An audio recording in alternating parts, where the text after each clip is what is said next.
economic collapse. And they're hiding the bubble inside a private equity black box that makes it almost impossible to see what they're doing. Almost.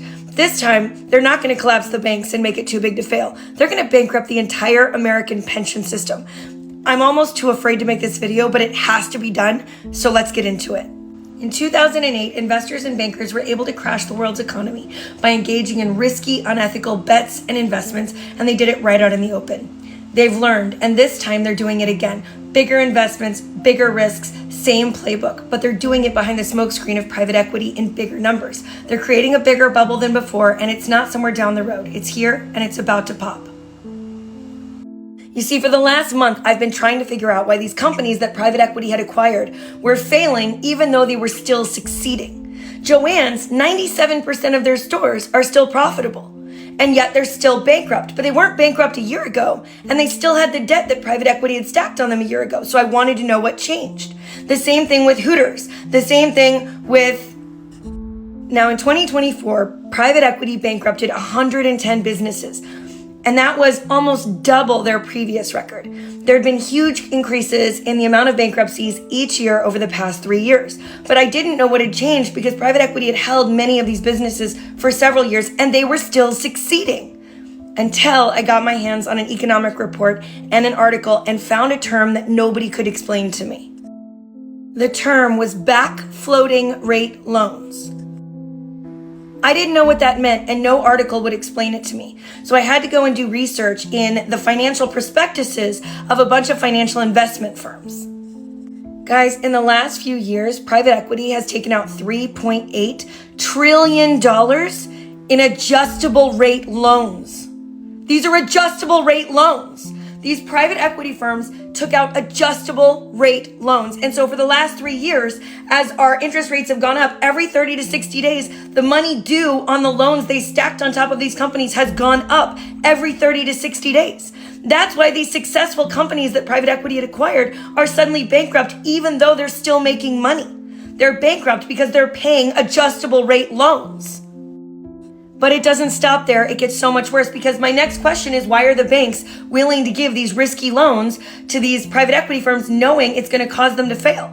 And the answer is because the banks aren't going to keep them on their books.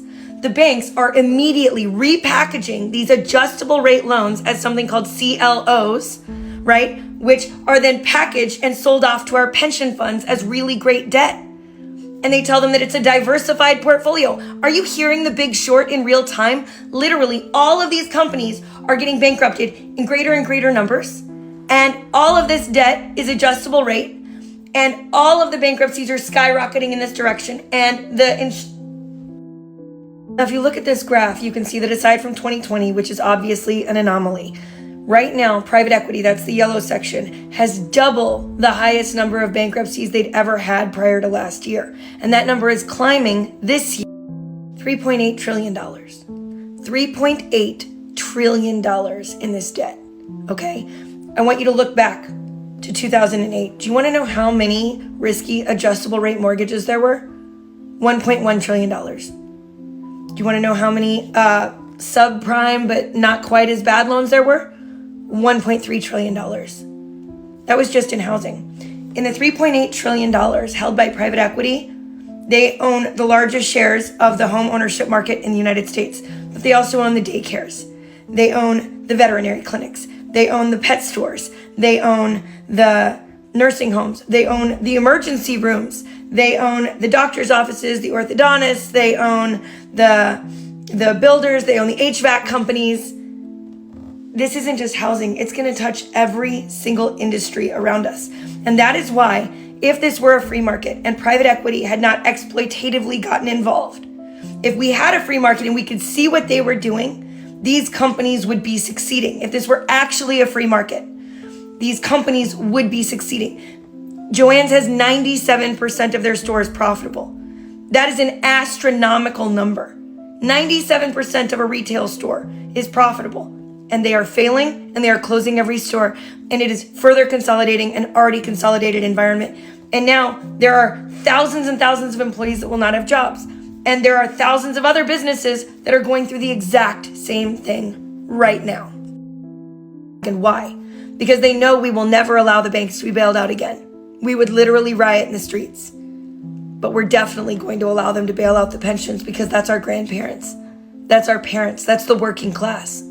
They know that this will get bailed out. And because there's no regulatory authority, there are no laws stopping private equity from doing whatever they want, they know they can get away with it. And we can't do anything to stop them.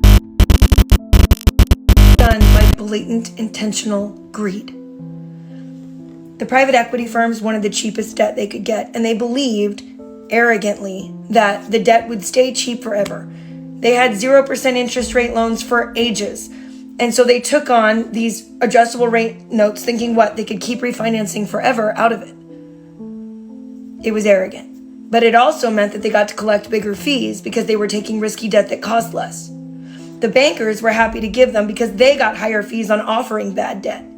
They were going to get paid no matter what. At the same time, the private equity firms mandated in their contracts with these companies they acquired that they were advisors and that they were a management company. So they also get paid that way. And then they sold the land out from under these companies and all their assets and made themselves whole before any of this even began. They're already cash positive.